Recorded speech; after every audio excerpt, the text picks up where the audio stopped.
All right, in this episode, we talk about dorsiflexion, how to improve it and use it on the mound.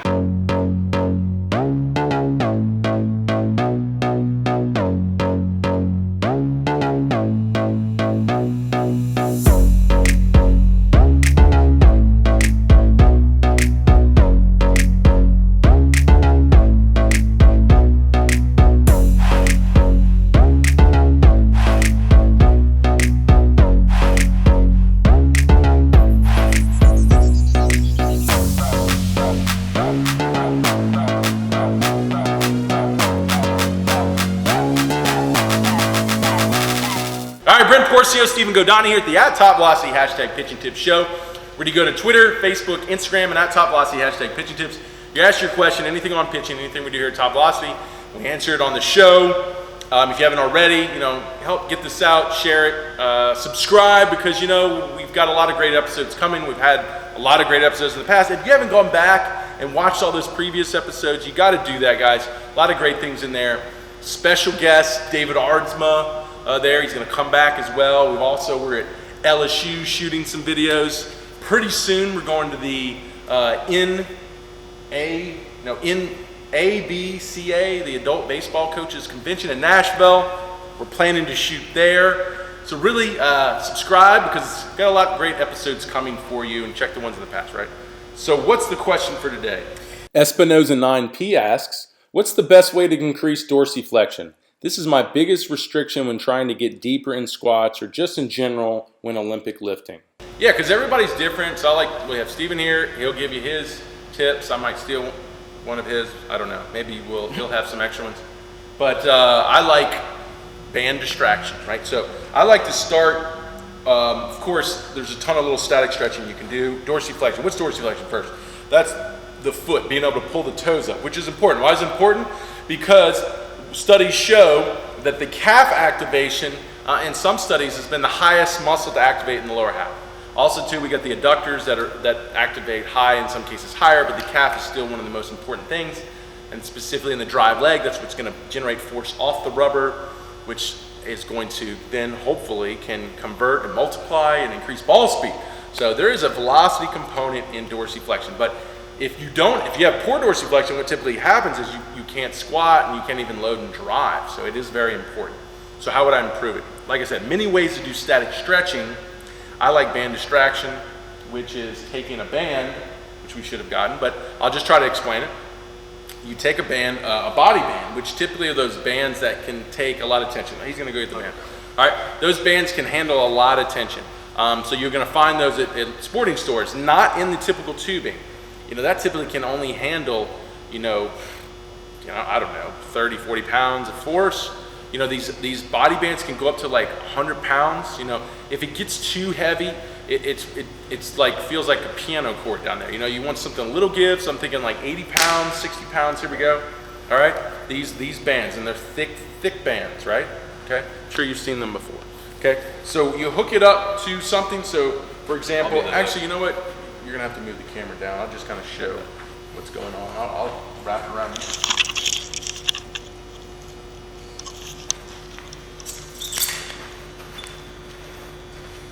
All right, so right here, I'm gonna hook it, and I put it like right into the ankle, and I'm gonna walk it as far as I can. Obviously, with this moving L screen, it's not gonna work. But once I get a good amount of tension, I'm gonna put my foot down, and then what I do is I'm gonna basically keep the heel down and push the knee forward, okay? And I like to contract, relax. So I'll go in, it'll tight, get it to where it's there. It hurts a little bit. I'll hold.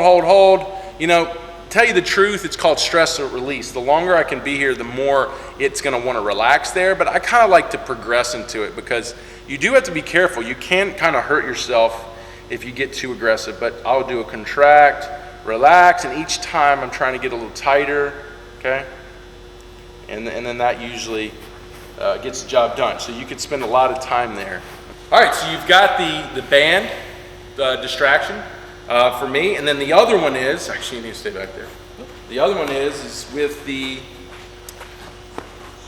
when you go in to do any of your Olympic lifts, there's a great opportunity to work on it as well, because it's a big part of Olympic lifts, because you're gonna have to, if you wanna get low into your power cleans and your clean pulls, you're gonna have to be able to have good dorsiflexion, squat deep.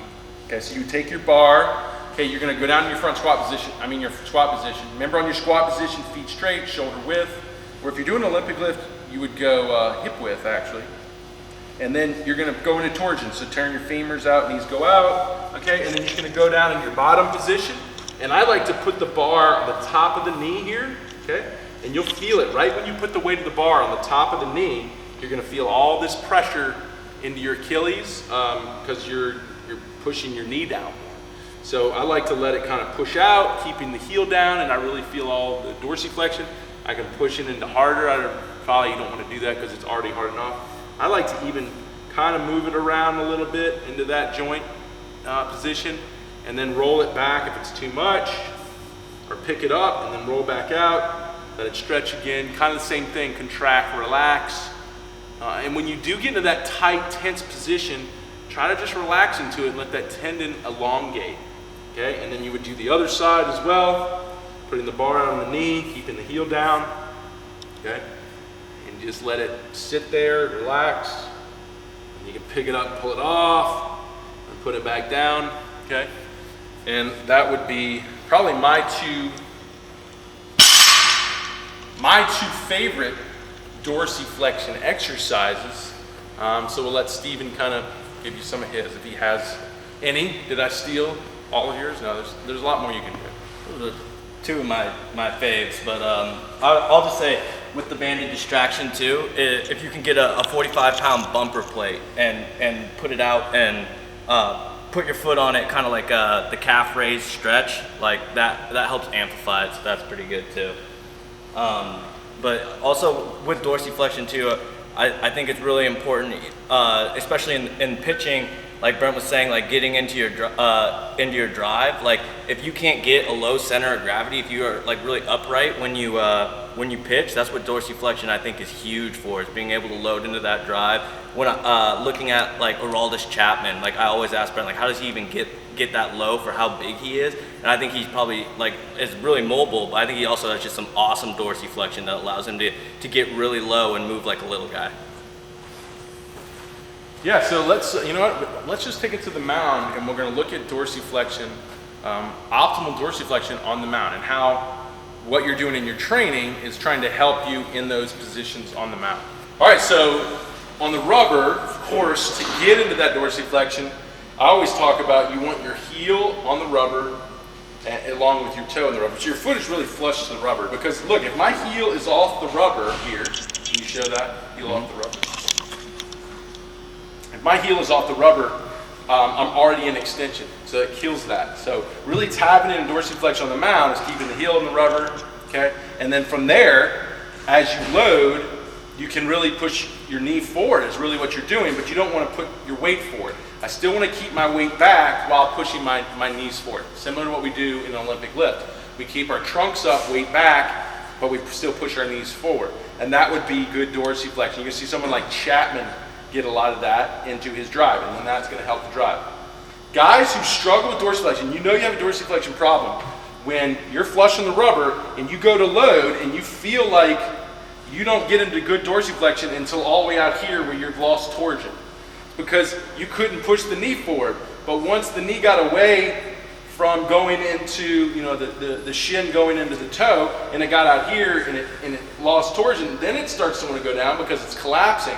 But those are guys that have dorsiflexion issues. So if you're the guy who's like, I can't squat and push my knee forward, and all I do is immediately internally rotate and collapse, you have a dorsiflexion issue, and that's why you got to do all these stretches to really help you improve on that. All right, so that should give you enough about dorsiflexion to where you know how to influence it just through stretching, mobility work, and even with your barbell work. And then also a little bit on how it's going to help you on the mound, how it's going to influence you on the mound to really get more load and drive out of your back leg. Cool, so if you have another question, go to Twitter, Facebook, Instagram, and at Top Velocity, #pitching tips.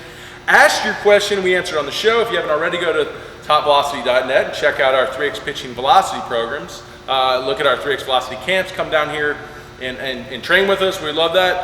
And if not, keep asking your great questions, and we'll answer them on the next episode. Yeah. Hold on, we them boys. boys. Holla, we them boys.